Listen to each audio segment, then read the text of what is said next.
Hola a todos, sean muy bienvenidos. Mi nombre es Carla Obregón. Yo soy matrona encargada del ámbito de competencias de recursos humanos. Este ámbito tiene como principal objetivo poder velar que todo el recurso humano, es decir, todos nuestros técnicos, profesionales y administrativos que trabajan en nuestra institución, tengan las competencias necesarias para poder desempeñarse en cada alguna de las unidades. Este ámbito lo componen cuatro componentes. Dentro del primero podemos observar el componente 1, el cual indica que todos los técnicos y profesionales de salud deben estar debidamente habilitados para poder desempeñarse en nuestra institución.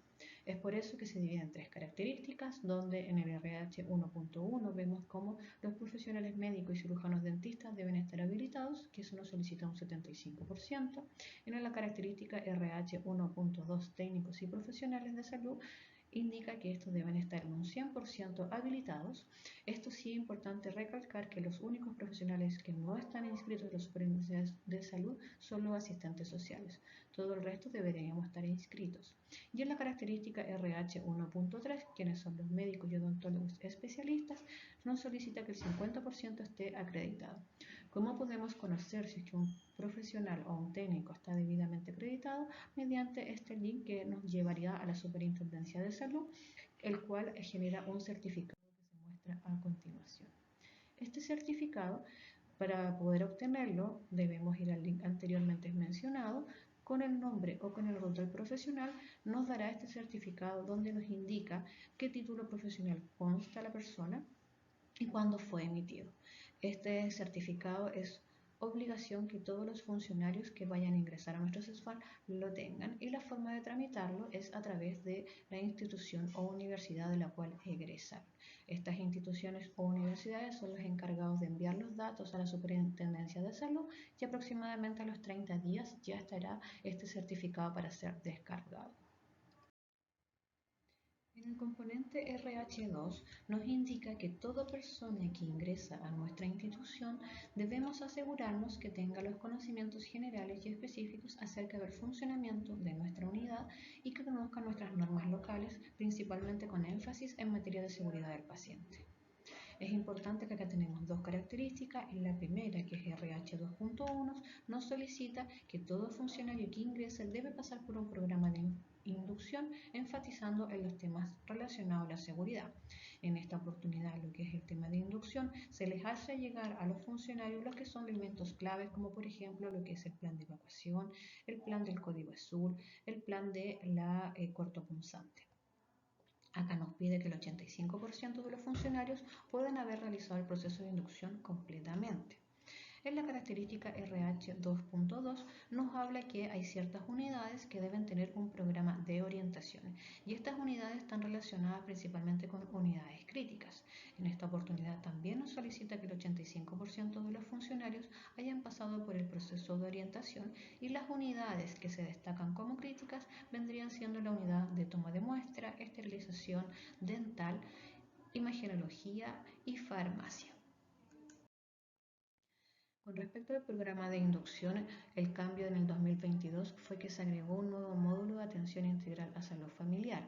Recuerden que durante el 2021 también hubo pequeños cambios, principalmente con la firma con respecto a quién era el profesional a cargo de realizar el tipo de inducción.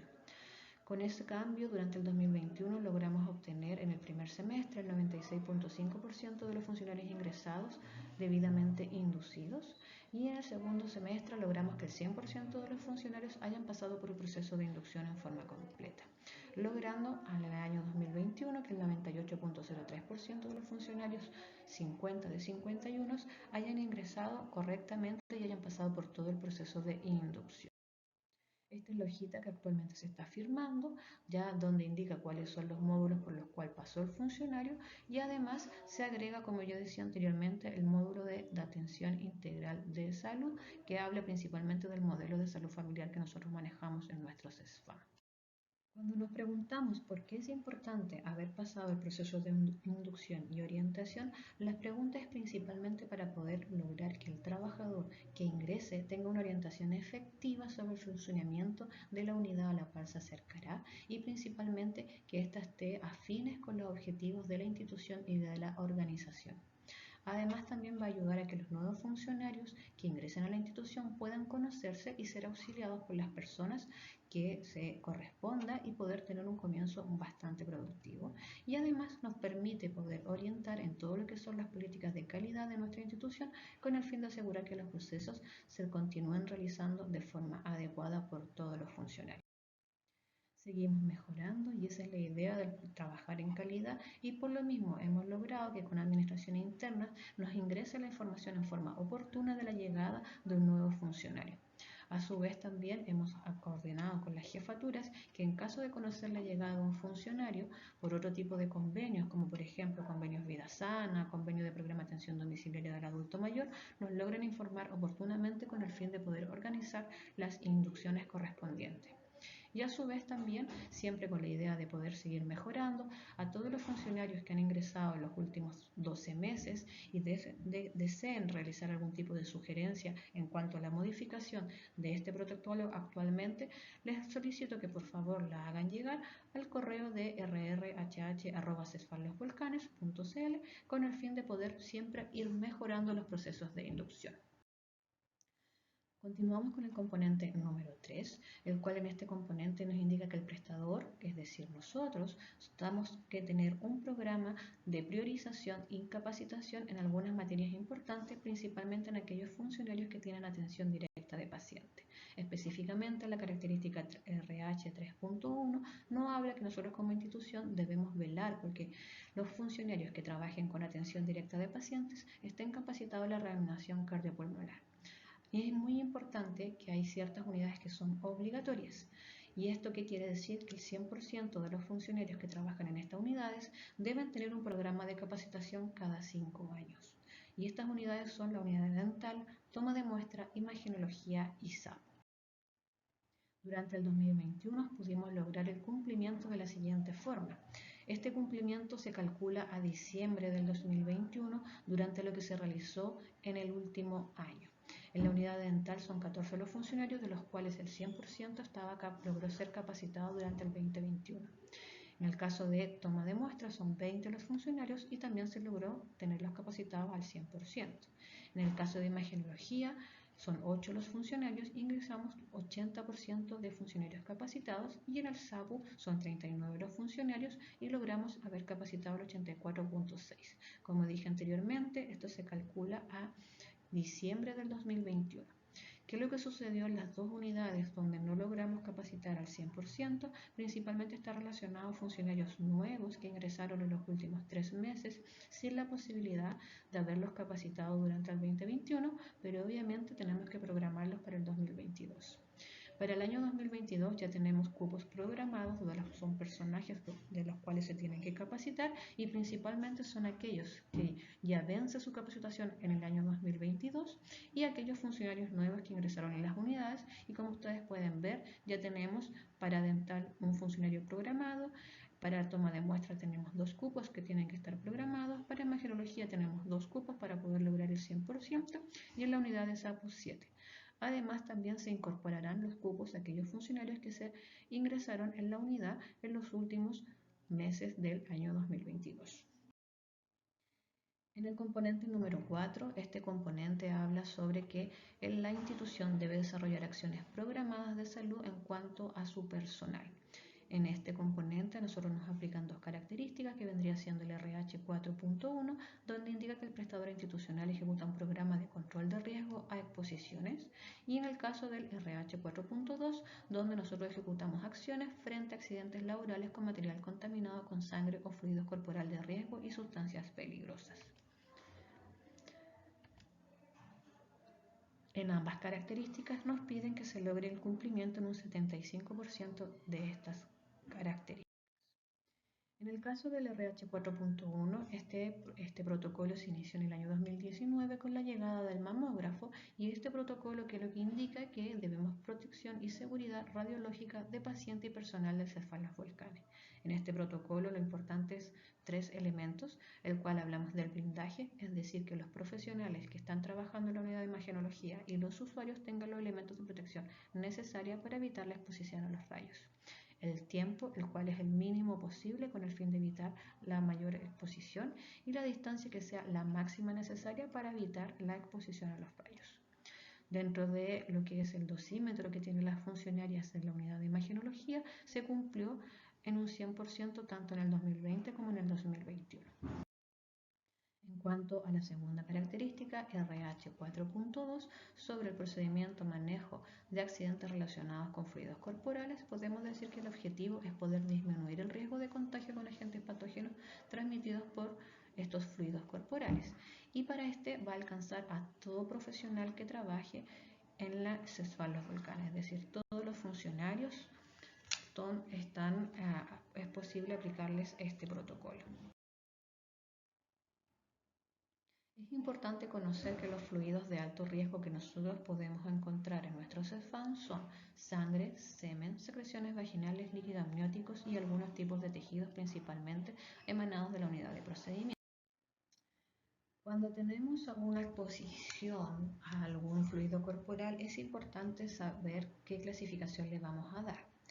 En el caso de una clasificación con riesgo, hablamos de cuando nos provocamos cualquier tipo de herida profunda que nos cause sangramiento provocada con un instrumento que contenga lumen, jeringa, catéter, bisturí, etc., que esté lleno de sangre o fluido corporal de riesgo. También podemos tener con riesgo en el caso de que nuestras mucosas estén expuestas o tengamos una herida que se exponga a sangre o fluido corporal de riesgo. Esto incluye la piel que tenga dermatosis o eczema. Una clasificación según sin riesgo aumentado cuando no existe una exposición a un gran volumen de sangre o sabemos que esta sangre no contiene un alto título de VIH o un riesgo disminuido o un riesgo mínimo a contagiarnos de alguna enfermedad en caso que haya una exposición netamente percutánea con fluido sin sangre visible o que el material haya estado por más de 20 minutos al medio ambiente. Aquí nos exponemos principalmente a los tres virus, que son los virus de la hepatitis B, el virus de la hepatitis C y el virus de la inmunodeficiencia humana. ¿Por qué ocurren este tipo de accidentes? Principalmente podemos reconocer algunas situaciones de riesgo, como por ejemplo realizar un procedimiento con un usuario que se encuentre intranquilo o que se esté moviendo. El uso de guantes de tamaño inadecuado también nos va a dificultar realizar un procedimiento adecuadamente. Entregar el material cortopunzante mano a mano sin verificar que la segunda persona esté atenta a lo que está realizando o que las cajas o contenedores de material contaminado esté con más de un 3/4 de tercio de llenado, por lo tanto eso podría provocar que el material cortopunzante esté sobresaliendo y generar algún tipo de pinchazo al momento de eliminar material. Malas prácticas, las cuales nunca se van a recomendar y que debemos asegurar, es no usar elementos de protección personal al realizar los procedimientos con material cortopunzante, el recapsular las agujas, el separar las agujas de las jeringas con las manos o el transferir sangre de una jeringa a un tubo. Es importante que estas serán malas prácticas y no se recomiendan realizarla en ningún tipo de procedimiento en nuestro CESFAM. Las medidas de prevención están relacionadas principalmente con las medidas universales y recordar que estas son las precauciones que deben aplicarse a todos los pacientes independientemente de su diagnóstico a fin de minimizar el riesgo de transmisión de cualquier tipo de microorganismo, ya sea del paciente al trabajador de salud y viceversa. Dentro de esto, que es importante reconocer que debemos preparar nuestro material a utilizar con anterioridad, que debemos usar correctamente todos los elementos de protección personal, inclusive contener las guantes de la talla correcta, verificar que el contenedor del cortopunzante no supere los 3/4 de llenado al momento de eliminar el material, nunca recapsular las agujas y utilizar pinzas para poder separar las agujas de las jeringas. Además, es muy importante poder asegurar que todo el material utilizado será inmediatamente eliminado en sus contenedores correspondientes con el fin de asegurarnos de que ningún tipo de material se vaya a otra unidad y generar un accidente a otro funcionario. En caso de tener un accidente, ¿qué debemos realizar? Esta pregunta es muy importante porque esta pregunta la realizarán al momento de entrevistarnos al llegar la Superintendencia de Salud a acreditarnos. Importantísimo, vamos a tener inmediatamente la actividad que estemos realizando, vamos a lavar la zona afectada con agua y jabón, vamos a desinfectar con alcohol al 70% y inmediatamente avisaremos a nuestra jefatura directa o su subrogante. ¿Qué es lo que será lo que va a hacer el jefe? Va a llenar inmediatamente la hoja DIAT para poder trasladar al funcionario a la mutual de seguridad que corresponda, ya sea la mutual H, que son de los casos los funcionarios que estamos dependientes de la Municipalidad de Chillán, o otra mutual que tenga el funcionario contratada. Recuerden que acá en Chile nosotros tenemos tres tipos de mutualidad, que es la mutual del trabajador, la Asociación Chilena de Seguridad, el Instituto del Trabajador de Salud, que es el IETS, y el Instituto de Salud Laboral, que es el único público. Y por la segunda parte, que es lo que realizará el jefe directo, será el registro del evento en el libro que se encuentra en Secretaría para poder obtener los resultados trimestrales. Con respecto a los accidentes registrados, desde el 2019 habíamos estado sin accidente y tuvimos 2 accidentes en el año 2021 que se registraron principalmente en el primer trimestre. En los últimos 3 trimestres no hemos presentado ningún accidente más. Es importante recordar que cuando se generó el accidente en el primer trimestre del 2021, al momento de haberse registrado estos dos, se habían administrado 26.680 dosis por los equipos de TENS y enfermeros, y eso genera que solamente hubo un riesgo de un 0.007%, o sea, los accidentes en nuestros SFAN con cortopunzantes son mínimos comparado a todas las dosis administradas durante el. Es muy importante saber que a partir del año 2019 cambió la ley para los funcionarios honorarios, y dentro de esto, ¿qué es lo que incluye? Que al realizar su declaración de renta en abril de cada año se les descuenta un 12,25%, y dentro de este 12,25% está incluido el 0,95% para el pago al Instituto de Salud Laboral en caso de cualquier tipo de accidente laboral, y por lo tanto va a estar cubierto al igual que los funcionarios dependientes. Esta cobertura, una vez realizada la declaración de renta en el mes de abril, es decir, los que realizaron en abril del 2022 su declaración, van a tener una cobertura a partir del 1 de julio del 2022 al 30 de junio del 2023.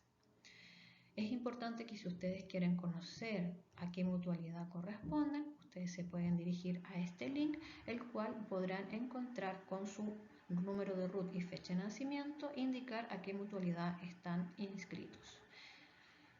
A la vez es importante que para poder acceder a los beneficios del Instituto de Salud Laboral, el cual es público, deben inscribirse y aceptar esta institución. Es todo lo que les puedo informar. Muchas gracias por tu atención y que tengan muy buen día.